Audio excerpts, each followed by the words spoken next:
बिस्मिल्लाहिर्रहमानिर्रहीम अस्सलाम वालेकुम। न्यू पेपर पैटर्न एसएलओज़ बेस और इससे रिलेटेड स्टूडेंट्स की जो प्रॉब्लम्स हैं और इसकी जो मार्किंग स्कीम है, इसके हवाले से आल्दो कि हम पहले एक बहुत अच्छी वीडियो हम रिकॉर्ड करवा चुके हैं जिन पे बहुत से कमेंट्स भी हमें रिसीव हुए, मगर उनमें आप बच्चों के बहुत सारे ऐसे सवालात थे जो जर्नल सब्जेक्ट्स के हवाले से थे, जो सब्जेक्ट स्पेशलिस्ट टीचर से आपने क्वेश्चंस पूछे हुए थे। तो उससे रिलेटेड आज हमने एक नया प्रोग्राम आपके लिए पेश करने जा रहे हैं हम लोग, और जिसमें हमारे साथ जनाब नसीर साहब मौजूद हैं जो मैथ्स के सब्जेक्ट स्पेशलिस्ट भी हैं। इनसे हम मैथ्स से रिलेटेड क्वेश्चंस भी करेंगे और एसएलओज़ बेस में न्यू जो पेपर पैटर्न है वो किस तरह से क्वेश्चन पूछने जा रहा है और इसके साथ पेपर कैसे वहाँ पे फॉर्मेट उसका क्या होगा, और फिर इसी के साथ हमारे पास जर्नल सब्जेक्ट की डिस्कशन के लिए सर शफकात अब्बास काहूट साहब मौजूद होंगे, जिनसे हम इस्लामिक स्टडी, पाक स्टडी और उर्दू जो आपके जनरल आर्ट्स के सब्जेक्ट्स होते हैं इनसे रिलेटेड क्वेश्चंस करेंगे, और तमाम आपकी जो हमारे कमेंट्स में पूछी गई क्यूरीज थी उनको हम सर से डिस्कस करेंगे। और फिर हम सबके जानी पहचानी शख्सियत जनाब माहिर तालीम ताहिर साहब हमारे साथ मौजूद होंगे, जिनसे हम मार्किंग स्कीम स्पेशली जो न्यू अभी चूँकि पेपर पैटर्न चेंज हुआ है तो डेफिनेटली मार्किंग स्कीम भी डिफरेंट है। सो मार्किंग स्कीम के हवाले से भी जो आपकी क्यूरीज थी उनको क्लियर करने के लिए हम सर ताहिर से इस्तिफ़ादा करेंगे। सो स्टार्ट करते हैं, अपनी वीडियो का आगाज़ करते हैं जनाब सर नसीर साहब से। और सबसे पहले हम इनसे ये पूछते हैं सर, मैथ्स में अब बच्चों की एक तो मैथ्स का वैसे भी बच्चों को बहुत ज़्यादा प्रेशर होता है और ऊपर से एसएलओज़ बेस पेपर पैटर्न जो आ गया, अब इसमें बच्चों को आप ये क्लियर करें कि एसएलओज़ बेस पेपर और एक नॉर्मल जो हमारा फेडरल बोर्ड का पेपर होता था, सबसे पहले तो इसका डिफरेंस क्या है, क्या इन्होंने चेंज किया है कि बच्चे ताकि उसको क्लियर कर सकें और ये जो एक उन पे प्रेशर है इससे थोड़ा सा उनको रिलीज़ मिल सके। बहुत शुक्रिया मोहतरम शबीर हुसैन साहब, आपने वक्त के तकाज़ों को सामने रखते हुए ख़ास कर जो अभी हालिया स्टूडेंट्स पेपर दे रहे हैं, यकीनन उनके इस मसले को सामने रखते हुए जो आपने इंतखाब किया है, मैं सबसे पहले आपको मुबारकबाद पेश करता हूँ कि आपने एक मौका फ़राहम किया। एसएलओज़ के हवाले से जो मैथमेटिक्स की जो हिस्ट्री है वो इस तरह है कि रूटीन में पहले जो पढ़ाया जाता था वो हम स्टूडेंट्स को अपनी बुक के अंदर बाउंड कर देते थे। ठीक है। और बच्चा जो है वो सिर्फ एक्सरसाइज से हटकर, ठीक है, इसके अलावा वो कोई चीज़ अपने पास से या एक्स्ट्रा जो एक्टिविटीज़ है या कोई ऐसा इशू या ऐसा कोई क्वेश्चन आ जाता है जो थोड़ा सा भी हम ट्रैक से हटा कर पेश करते थे तो वो बच्चा उसमें कंफ्यूज हो जाता है। लेकिन एसएलओज़ की वजह से, चूँकि अभी मैं यहाँ पे एक थोड़ा सा ऐड कर दूँ कि ज़्यादातर अभी हमारे टीचर भाई और साथ ही हमारे जो डियर स्टूडेंट्स हैं वो मुकम्मल तौर पर अभी इससे अवेयरनेस हासिल नहीं कर पा रहे, क्योंकि फ़र्स्ट टाइम ये इंट्रोड्यूस करवाया जा रहा है और यकीनन कोई नई चीज़ आती है तो स्टार्ट में उससे इश्यूज़ होते हैं, प्रॉब्लम होते हैं, तो स्टेप बाय स्टेप जब यूज़ टू हो जाएंगे तो इंशाल्लाह वो इस पर काफ़ी हद तक कंट्रोल भी कर लेंगे और उसको समझ भी पाएंगे। तो मैथमेटिक्स में जब हम बच्चे को एसएलओज़ की फार्मूले के मुताबिक इस एक्टिविटीज़ के ज़रिए पढ़ाएंगे तो वो बच्चा जो है वो उस बुक से निकल कर जो उसकी डेली लाइफ के अंदर मैथमेटिक्स से रेलिवेंट क्वेश्चन आएंगे, इंशाल्लाह उसके अंदर जो है वो सॉल्व करने की जो है वो सलाहियत भी आ जाएगी। सो सर, अगर आपकी बात को हम एक्सटेंड करें तो हम ये कह सकते हैं कि अब आपने जस्ट एक्सरसाइज को फोकस नहीं करना बल्कि एक्सरसाइज का जो कॉन्सेप्ट है उसको फोकस करना है। उससे रिलेटेड आपसे जो भी क्वेश्चन आए तो आपका कॉन्सेप्ट इतना स्ट्रॉन्ग होना चाहिए कि आपको उस क्वेश्चन को सॉल्व करते हुए कोई प्रॉब्लम ना हो। जी बिल्कुल, आपने सही कहा। यकीनन जब बच्चे को हम मेन चैप्टर्स के यूनिट्स के हिसाब से पढ़ाएंगे, उसको उस चैप्टर के अंदर से जो बुक के अंदर बाउंड किया हुआ उससे निकालेंगे बाहर, तो बच्चे को हम ये कंसेप्ट देंगे कि ज़रूरी नहीं है कि आपका क्वेश्चन ABC में हो या XYZ में हो। ठीक है, आपका क्वेश्चन किसी भी लेटर में किसी लैंग्वेज में भी आ सकता है, लेकिन आपका जो टैलेंट है वो यूटिलाइज़ होना चाहिए कि आप हर कैटेगरी के क्वेश्चन किसी भी अल्फ़ाबेटिकल में आ जाएँ तो आप उनको सॉल्व कर सकें। और इसमें ज़्यादातर एडवांटेज जो एसएलओज़ के ज़रिए वो ज्योमेट्री में है, क्योंकि बच्चे ने आगे प्रैक्टिकल फील्ड में जाना है। प्रैक्टिकल फील्ड में ज्योमेट्री के अंदर जब उसका ग्रिप उसकी मज़बूत होगी, ठीक है, जैसे फॉर एग्ज़ाम्पल ट्रायंगल, रेक्टेंगल या स्क्वायर के टॉपिक्स आते हैं, तो बच्चे के अंदर इतना नॉलेज आ जाता है कि वो प्रैक्टिकल लाइफ में जब वो टेक्निकल लाइंस में जाएगा तो यकीनन ये एसएलओज़ के ज़रिए जो उसको पढ़ाया गया होगा उसकी प्रैक्टिकल लाइफ में उसका बहुत इंपॉर्टेंट रोल जो है वो प्ले करेगा। सर, एक क्वेश्चन आपसे, जो स्टूडेंट ने हमें बहुत बार बार ये क्वेश्चन पूछा, वो ये है कि हमारे पास बेसिकली 3 टाइप्स के स्टूडेंट्स होते हैं। एक ब्रिलियंट, जिन्होंने सारे के सारे क्वेश्चंस करने हैं, उनकी फुल प्रिपरेशन है। दूसरे वो स्टूडेंट जो मीडियोकर होते हैं, और तीसरे वो होते हैं जो जुगाड़ी होते हैं। अभी तक उन्होंने ऐसा वैसा कुछ नहीं पढ़ रखा होता, उनकी प्रिपरेशन इतनी नहीं होती। अब ये जो टाइम है, पेपर स्टार्ट हो चुके हैं, अब उन्होंने अपनी प्रिपरेशन को भी स्ट्रॉन्ग करना है और मार्क्स भी गेन करने हैं। तो पहले तो ये होता था कि वो पास्ट पेपर कर लेते थे, कुछ इंपॉर्टेंट क्वेश्चंस के मार्क करवा दिए गए, इस तरह से वो अपना जो एक अचीवमेंट थी उनकी वो हो जाती थी। मगर अब वो जो मीडियोकर बच्चा है और स्पेशली जो जुगाड़ी बच्चा है, उसके लिए आप क्या सजेस्ट करेंगे कि एक थोड़े से टाइम में वो इस काबिल हो जाए कि वो भी परफॉर्म कर सके?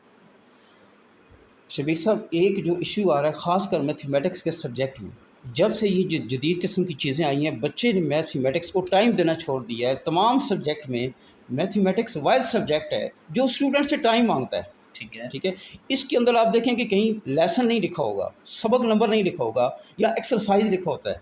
क्यों एक्सरसाइज लिखा होता है? कि बार बार प्रैक्टिस करनी है, और उस प्रैक्टिस के दौरान जब SLOs के ज़रिए वो इस फार्मूले के मुताबिक, इस एक्टिविटीज़ के मुताबिक वो पढ़ेगा, स्टडी करेगा, तो यकीनन उस बच्चे का टैलेंट ओपन होगा, एक्सप्लोजन होगा, वो फैलेगा, वो अपने आप को इस काबिल बनाएगा। आपने चूँकि मीडियाकर की बात की, और जो दूसरे जो जुगाड़ी टाइप का लफ्ज़ इस्तेमाल किया है, यानी कमज़ोर स्टूडेंट्स हैं, यकीनन वो भी फ़ायदा उठा सकते हैं, लेकिन उनको भी रियलाइज़ करवाने की ज़रूरत है, उनको बताने की ज़रूरत है। अगर मैं किसी स्टूडेंट्स को अच्छे तरीके से ये ब्रीफ़ कर दूँ, उसके ज़हन में बिठा दूँ, उसको एहसास दिला दूँ, तो यकीनन मेरा ख़्याल है कि वो जो मीडियाकर है और उससे जो लो लेवल पे है, यकीनन वो अपर लेवल पे आ जाए, उनके अंदर एक बहुत बड़ी चेंज आएगी। लेकिन इसमें टाइम दरकार है। टाइम रिक्वायर्ड होगा। Thank you. जनरल सब्जेक्ट के हवाले से मैथ्स है, उर्दू है, पाक स्टडी है, इससे रिलेटेड बहुत सारी क्यूरीज थी हमारी।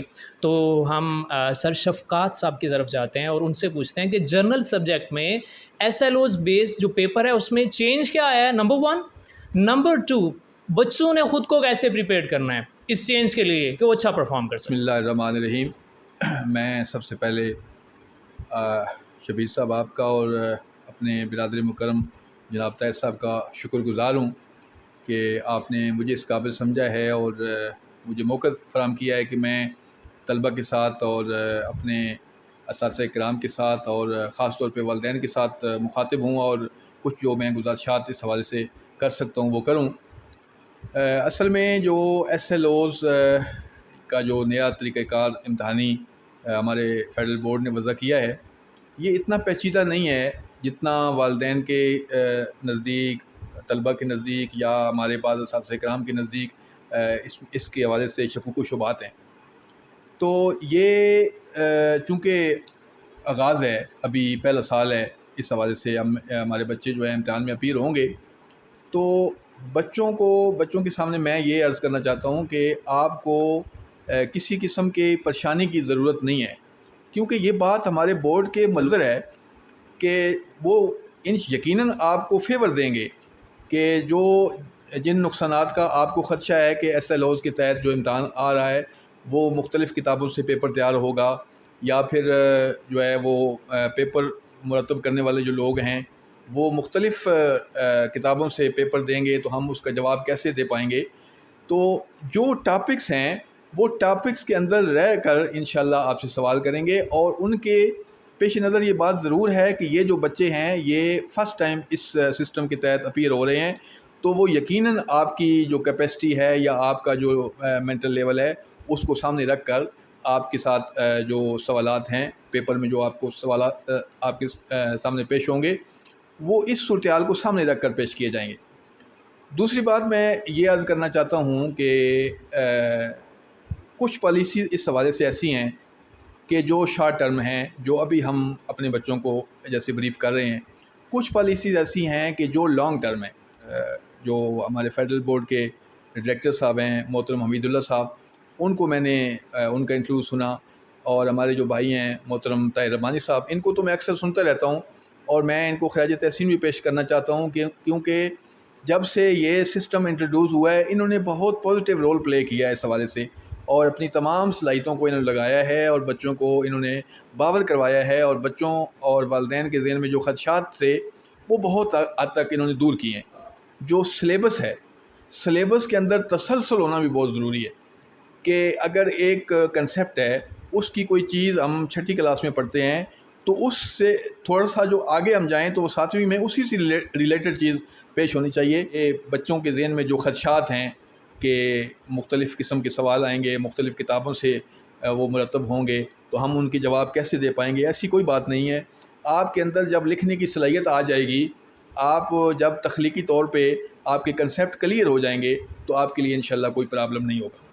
अच्छा सर, मुझे मैथ्स के हवाले से ही बताएं कि अभी पेपर चूँकि स्टार्ट हो चुका है, सो आप बच्चों को क्या टिप्स देना चाहेंगे कि बच्चे अभी इस शॉर्ट टाइम में कम से कम उनकी ये परेशानी ख़त्म हो जाए कि हमने एसएलओज़ बेस पेपर करने जा रहे हैं तो हमें पता नहीं किस तरह का पेपर आएगा, और फिर उनकी जो अभी जो डेज़ चल रहे हैं इनको वो किस तरह से यूटिलाइज़ कर सकें। तो आपने शॉर्ट टिप्स देनी है ताकि हमारा मीडियोकर बच्चा जो एक बिलो एवरेज बच्चा है वो भी अच्छी तरह से परफॉर्म कर सके।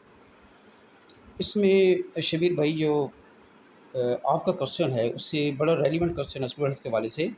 इसमें यह है कि वो बच्चे इस तरह करें कि जो उनके पास पिछले 5 साल के पेपर 5 ईयर के पड़े हुए हैं, उसमें जो मेन यूनिट्स हैं, मेन टॉपिक्स हैं, उनके बेसिक फार्मूले उनके ज़हन में होने चाहिए। इसके अलावा फॉर एग्ज़ाम्पल जैसे फैक्टराइजेशन का मेथड है, तो मेन मेथड बच्चे के ज़हन में होना चाहिए कि फैक्टराइजेशन में होता क्या है, क्वाड्रेटिक इक्वेशन को सॉल्व फार्मूले से कैसे करते हैं फॉर एग्ज़ाम्पल। सिमिलरली आगे चलें 9th क्लास के लिए, तो उसमें लॉगरिथम है, तो बेसिक फार्मूले उसमें आते हैं। जब तक बच्चा फार्मूलों पे अपनी ग्रिप मजबूत नहीं करेगा, वो शॉर्ट टाइम में ज़्यादा से ज़्यादा गेन नहीं कर सकता। तो इसमें वो कोशिश करें कि तमाम यूनिट्स के जो इम्पोर्टेंट्स यूनिट्स हैं, बेशक वो अपनी मुतल्लिका टीचर से रहनुमाई ले सकता है कि सर मुझे पेपर के पैटर्न के मुताबिक सेलेक्टिव स्टडी में 5 या 6 चैप्टर भी अगर सेलेक्ट कर लेता है, तो उसमें उसके लिए नंबर हासिल करना कोई मुश्किल काम नहीं है। कि वो बेसिक उसके फार्मूले उनको अपने आप को फोकस करें, उस पर उनकी प्रैक्टिस मजबूत होनी चाहिए। और उस मैं यहाँ पे थोड़ा सा ऐड कर दूँ कि एक दफ़ा मैं पढ़ा रहा था 8th क्लास को, फैक्टराइजेशन का टॉपिक था 8th क्लास को, तो मैंने बीच में अपने पास से क्वेश्चन लिख दिया 9th क्लास का। बच्चों को मैंने कहा कि बेटा आप इसको सॉल्व करें। जब उन्होंने सॉल्व कर दिया तो मैंने कहा ये बेटा 9th क्लास का क्वेश्चन है। तो वो बच्चों के अंदर इतना एक उनका जो कॉन्फिडेंस है इतना ज़्यादा हुआ कि उन्होंने कहा सर अगर ये 9th का है तो ये तुम्हारे लिए मुश्किल काम नहीं है। तो यही बात मैंने फिर 9th और 10th को बता दी कि बेटा ऐसा लॉस ये है कि आप प्रैक्टिकल फील्ड में इसको अप्लाई कैसे कर सकते हैं और ज़्यादा से ज़्यादा अपने मसाइल का हल कैसे तलाश कर सकते हैं। सर अभी वो कौन से चैप्टर्स को, कौन से यूनिट्स को ज़्यादा फोकस करें इस शॉर्ट टाइम के लिए ताकि वो उनकी प्रिपरेशन अच्छी हो सके? कौन से ऐसे ख़ास चैप्टर्स हैं स्पेशली 9th-10th के हवाले से, चूँकि उनके एग्ज़ाम्स चल रहे हैं? सो 9th-10th में मैथ्स के कोई सिलेक्टिव चैप्टर्स आप अगर बताना चाहें कि बच्चा उनसे अच्छा परफॉर्म कर सके। अगर 9th क्लास की बात करें तो इसमें मैट्रिक्स का चैप्टर है, इसके साथ लॉगरिथम का चैप्टर है, इसके साथ आगे फैक्टराइजेशन का चैप्टर एक आता है, और उसके एंड में जो ज्योमेट्री का चैप्टर है। तो ज्योमेट्री में उसके बेहतरीन किस्म के यानी आसान टॉपिक हैं, कोई मुश्किल नहीं है। ठीक है, ये सिंपल टॉपिक्स हैं और उनमें वो बड़ा इजी जो है वो अपने आप को कवर कर सकता है, जो उसकी कमज़ोरियाँ हैं उनको काबू में पा सकता है। 10th क्लास के लिए मैं सजेस्ट करूँगा कि वो सबसे पहले तो फैक्टराइजेशन जो उसका स्टार्टिंग में चैप्टर आता है, इसके बाद आगे पार्शियल फ्रैक्शन का एक चैप्टर आता है, इसके साथ आगे ट्रिग्नोमेट्री का एक बड़ा आसान चैप्टर है। सिर्फ बेसिक कॉन्सेप्ट उसने समझना है, बेसिक कॉन्सेप्ट समझ लेगा तो इंशाल्लाह किसी किस्म की कहीं भी उसे कोई परेशानी या दुश्वारी पेश नहीं आएगी। लेकिन उसने अपने आप को ये जो चैप्टर्स मैंने मुख्तसरन बताए हैं, इसके अलावा 1-2 और चैप्टर हैं, थ्योरम के हवाले से हैं, सर्कल थ्योरम्स के हवाले से हैं, और ट्राइएंगल्स के थ्योरम हैं। अगर वो इन पे थोड़ी सी भी प्रैक्टिस करेगा तो इंशाल्लाह वो बड़ी आसानी से नंबर हासिल कर लेगा। लेकिन सबसे पहले ये ज़हन के ऊपर से जो एक प्रेशर बिल्ट हुआ है इसको ख़त्म करना है। जो प्रेशर में खेलता है वो हमेशा आउट हो जाता है। ठीक है, कभी भी प्रेशर में आकर आप कोई काम ना करें। जब आप अंडर प्रेशर होंगे अपनी मंजिल हासिल नहीं कर सकेंगे। तो मेरा ये मशवरा है सब बच्चों के लिए कि वो अपने आप को इस प्रेशर से निकालें। ऐसा लॉस कोई नई चीज़ नहीं है, ये वही जो काम कर रहे हैं सिर्फ उसके थोड़े से पैटर्न में तब्दीली कर देनी है, और कोई इसमें कोई किसी किस्म का इशू कोई प्रॉब्लम नहीं है। सो आई होप कि बच्चों आपने सुन लिया होगा कि मैथ्स के अंदर सर ने आपको कुछ सेलेक्टिव चैप्टर्स भी बता दिए हैं। अब तो आपके लिए और आसान हो गया, सर ने आपको सेलेक्टिव चैप्टर्स बता दिए हैं, पास्ट पेपर का आपको मेंशन कर दिया है, फिर क्वेश्चन बैंक जो फेडरल बोर्ड ने आपको प्रोवाइड कर दिया है उनकी वेबसाइट पे, उसका आपने उसको गो थ्रू कर लें, उसकी प्रिपरेशन कर लें, तो आपका मैथ का पेपर बहुत अच्छा हो सकता है। सर शफ़क़ात हमें ये बताएं कि जर्नल्स जो सब्जेक्ट्स हैं जैसे उर्दू है, पाक स्टडी है, मैथ्स है, जिनको आप डील करते हैं आप, उनके अंदर स्पेशलाइजेशन है, सो उनके लिए बच्चों को कुछ टिप्स दें पेपर स्टार्ट हो चुके हैं हमारे लिए। वो जो बिलो एवरेज बच्चा है, मीडियोकर बच्चा है, उसको टिप्स दें कि वो किस तरह से इस शॉर्ट टाइम में अपने आप को प्रिपेयर कर सके। उसके लिए सबसे पहले तो मैं गुजारिश करूँगा, जैसे नसीर साहब की बात को मैं सेकंड करूँगा, कि प्रेशर को अपने ऊपर से हटा दें। ये मतलब कोई ऐसी बात नहीं है कि कोई ऐसी आपके लिए कोई इस तरह खुदा न खास्ता कोई ये इम्तिहान आपके लिए कोई नुकसान लेके आ रहा है। ये जो हमारे ऊपर अकाबरीन हैं फेडरल बोर्ड के, उनके माइंड में ये बात है कि ये फ़र्स्ट टाइम हो रहा है, और वो इंशाल्लाह इस बात को ज़हन में रख के सारे पेपर जो हैं वो तरतीब दे रहे हैं। तो जहाँ तक उर्दू का तल्लक है, तो पहले तो चूँकि ये होता था कि हमारे बच्चे एक्सरसाइज तैयार कर लेते थे और उसी के अंदर से पेपर आते थे। अब मेरी बच्चों से गुजारिश है कि जो आपके लेसन हैं या फेडरल बोर्ड ने जो 4 किताबें हवाले के तौर पे दी हैं, अगर मुमकिन हो तो उन सारी किताबों का जो लेसन है, जो सबक है, नफ्स मज़मून जो है, वो अगर सारा एक दफ़ा अज़बर कर लिया जाए तो मैं समझता हूँ कि बहुत हद तक बच्चों के लिए ये हेल्पफुल साबित होगा।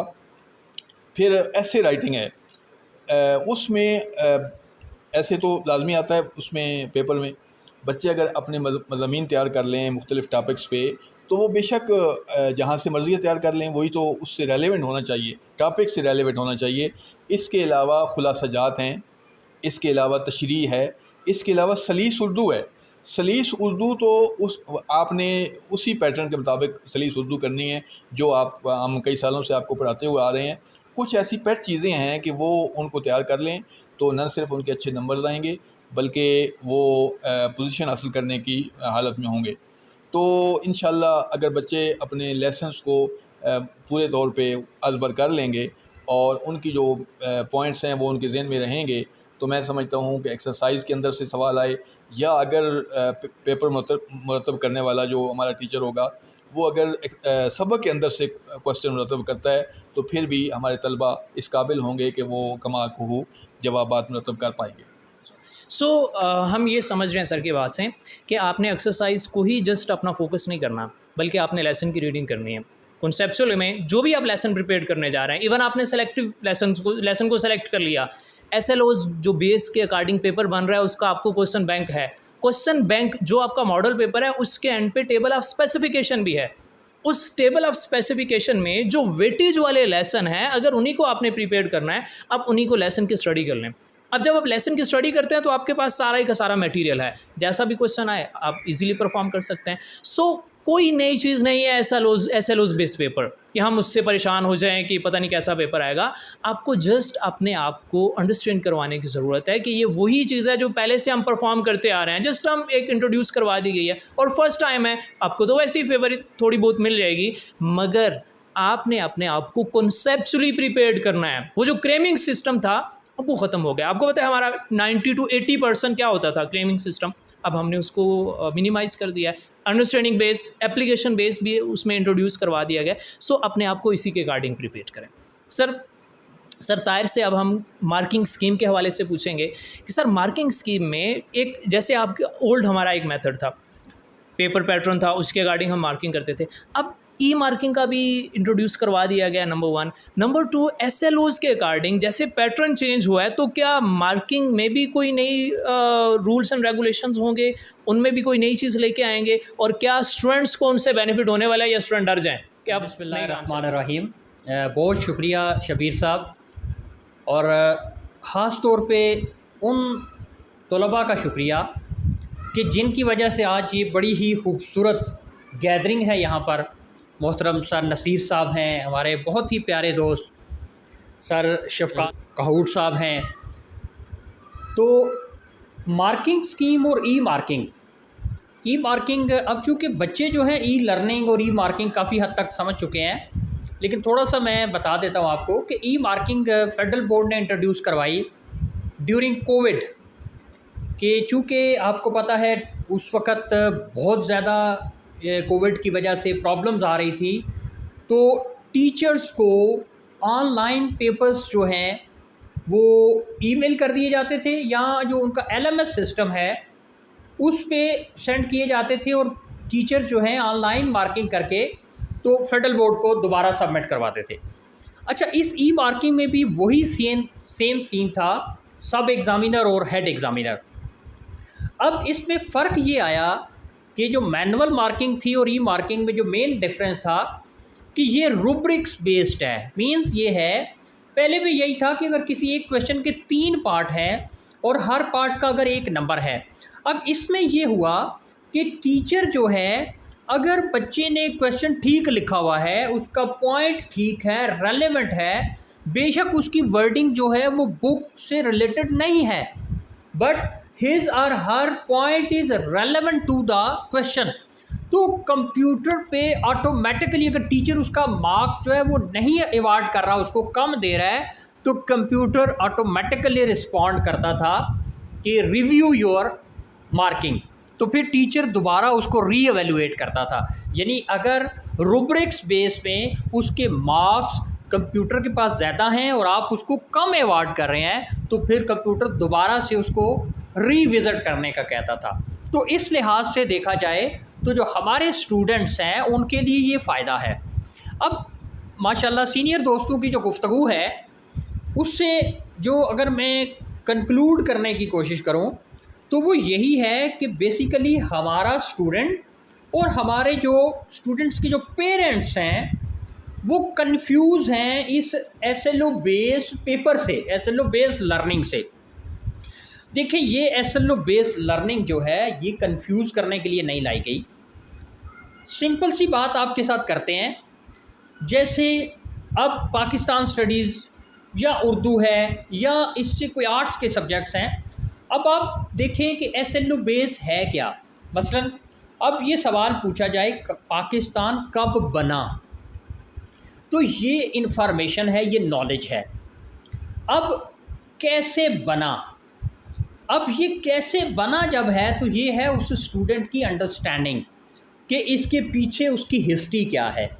ठीक है, तो बच्चे ने इस तरह से अगर तो वो वेल अवेयर ऑफ है तो फिर वो लिख पाएगा। इसमें बच्चे के पास ऑलरेडी नॉलेज होता है। याद रखिएगा कि जो वर्ल्ड के टॉप लेवल के एजुकेशनिस्ट हैं उनका मानना ये है कि जो नॉलेज है वो इन बिल्ट होता है माइंड के अंदर, आपके दिमाग में इन बिल्ट होता है। और इसी तरह इमाम गज़ाली ने फरमाया था कि ये जो इंसानी जहन है इसके अंदर जो इल्म है वो एक बीज के अंदर छुपे हुए दरख्त की तरह होता है। बस हमने क्या करना है, हमने उसकी आबियारी करनी है। We have to provide special environment, हमने उसकी प्रोटेक्शन करनी है, हमने उसको उसकी वाटरिंग करनी है, हमने उसको ऐसी ज़मीन देनी है, ऐसी उसको खाद देनी है कि वो सीड ग्रो करे। तो वो किसने देनी है, वो हम टीचर्स ने देनी है। और अल्हम्दुलिल्लाह हम चूँकि जिस शोबा से वाबस्ता हैं हम अपने तौर पे कोशिश कर रहे हैं। सोशल मीडिया चूँकि एक फ़ोरम है इस वक्त और बहुत बड़ा फ़ोरम है, और हमने कोशिश की है कि आपके लिए सीनियर तरीन जो सब्जेक्ट स्पेशलिस्ट हैं उनको लेके आए हैं। ख़ुद भी हमसे जो कोशिश हो रही है आपकी अवेयरनेस के लिए, आपकी बेहतरी के लिए हम काम कर रहे हैं। दूसरी बात मार्किंग के हवाले से मैं आपको ये बता दूं कि स्टूडेंट्स ये चूँकि सुन रहे हैं, आपने कोशिश करनी है कि जो भी क्वेश्चन है आपको उससे रिलेटेड जो नॉलेज है, जो कॉन्सेप्ट है, कुछ भी पॉइंट्स हैं ज़हन में, वो आप लाजमी लिखें। उसका एडवांटेज आपको मिलेगा, आपको मार्क्स अवार्ड किए जाएंगे। इसलिए बिल्कुल ये ना सोचें कि हमारे नंबर कम हो जाएंगे। बी कॉन्फिडेंट, एतमाद के साथ, अल्लाह पे मुकम्मल यकीन के साथ आप अपने काम में मगन हो जाएं। और याद रखें, हमें तो अल्लाह पाक की ज़ात ने बड़ा करम में रखा हुआ है कि अल्लाह कहता है कि मेरे बंदे तू थोड़ी मेहनत करता है तो मैं तुझे ज़्यादा नवाजता हूँ। अब ये मेहनत हर काम में है, आप पढ़ने में थोड़ी मेहनत करते हैं, थोड़ी एफर्ट करते हैं, अल्लाह ज़्यादा नवाजेगा। आप हार्ड वर्कर हैं। और एक चीज़ लाजमी रखिएगा याद अपने ज़हन में, आप जो भी हैं, चूँकि हमारी वीडियोस सब लोग देख रहे हैं, अल्लाह पे ट्रस्ट और यकीन, और फिर हमारे जो औरादो अज़ाफ़ हैं, आप रब्बे ज़िदनी इल्मा का विर्द करें। जर्नल सब्जेक्ट्स, मैथ्स है, मार्किंग स्कीम है, ई मार्किंग के हवाले से जो भी हमारी क्यूरीज़ थी उनको हमने डिस्कस किया। ऐसे ही जो हमारे साइंस सब्जेक्ट्स हैं केमिस्ट्री है, कंप्यूटर है, बायोलॉजी है, फिज़िक्स है, उनमें भी कोई ऐसी बहुत मेजर चेंज नहीं आ रही। अब फेडरल बोर्ड में आप लोग पहले से ही क्वेश्चंस करने के आदी हैं। कॉन्सेप्चुअल के नाम से वहाँ पे हम आपको डील करते थे कि कॉन्सेप्चुअल क्वेश्चन है। अब कॉन्सेप्चुअल क्वेश्चन वाई से क्वेश्चन स्टार्ट होता है, हाउ से क्वेश्चन स्टार्ट होता है, ये कॉन्सेप्चुअल क्वेश्चन है। अब यहाँ पे ज़रा उसकी रेशो बढ़ा दी गई है, क्वेश्चन उसी तरह से आपका आएगा। अब हमने उसको एक तो न्यू टर्म से इंट्रोड्यूस करवाया, अंडरस्टैंडिंग बेस, और साथ में उसकी रेशो बढ़ा दी गई है। उसकी प्रिपरेशन आप लोग कैसे करेंगे? अब जो आपके पास टाइम स्टार्ट हो चुका है शॉर्ट टाइम में, सबसे पहले तो आपने ये करना है कि क्वेश्चन बैंक को देख लेना है। फेडरल बोर्ड ने SLOs बेस के अकॉर्डिंग जो आपकी वेबसाइट बनाई है, जो क्वेश्चन बैंक है, उसको आपने मस्त देखना है, क्वेश्चन बैंक को थरोली रीड करना है। नंबर 2, आपके जो पास्ट पेपर्स हैं, पास्ट पेपर्स के जितने भी क्वेश्चंस हैं उनको रिपीट करें। उनके अंदर सारे इंपॉर्टेंट क्वेश्चन ही तो हैं जो हमारे पास पेपर हैं, सारे एग्जाम्स के इंपॉर्टेंट क्वेश्चंस उनमें डिस्कस हुए होते हैं हमारे पास। सो एक तो आपने वहाँ पे उनको पास पेपर को प्रिपेयर करना है। और नंबर 3, आपकी जो एक्सरसाइज के अंदर जितने भी कॉन्सेप्चुअल क्वेश्चंस हैं उनको प्रिपेयर करें, एक्सरसाइज को स्किप नहीं करना। और सेकेंडली, इसके साथ एक्सरसाइज के साथ ही आपके जो बोल्ड वर्डिंग में जो उसके लेसन के आपको कोई टिट बिट्स मिलती हैं, उसके आपको साइंटिफिक इन्फॉर्मेशन आपको मिल रही होती है, साइंस, सोसाइटी और टेक्नोलॉजी के नाम से आपको बहुत सारी चीज़ें मिल रही होती हैं, उनको प्रिपेयर करें। तो ये 3 चीज़ें आप अगर एक्सरसाइज के आप लेसन्स की प्रिपेयर करेंगे तो आपका पेपर बहुत अच्छा हो जाएगा। चाहे वो कंप्यूटर का पेपर है, चाहे वो फिज़िक्स का पेपर है, चाहे वो केमिस्ट्री का पेपर है, चाहे वो बायोलॉजी का पेपर है। सो जितने भी जनरल आपके साइंस सब्जेक्ट्स हैं, उनको आपके प्रिपरेशन का मेथड इसको आपने फॉलो करना है।